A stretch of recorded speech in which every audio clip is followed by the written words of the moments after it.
everyone. Welcome to Renegade Powerboats and check out our new 38 Open. We're going to be taking a walk through, looking at this great feature, how it's all open up here in the front. Plenty of room for either relaxing on the seats here, or you can even go back and you can go take a look at the great feature where it has a shower built in.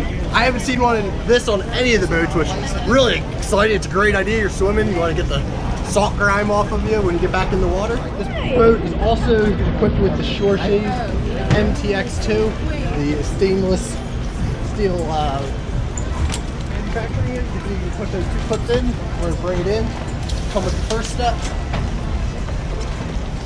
push it again in for the second, it'll lock into place.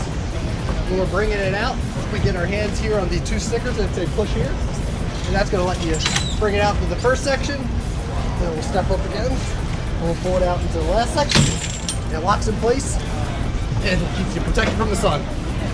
Great addition to the Renegade 38 Open.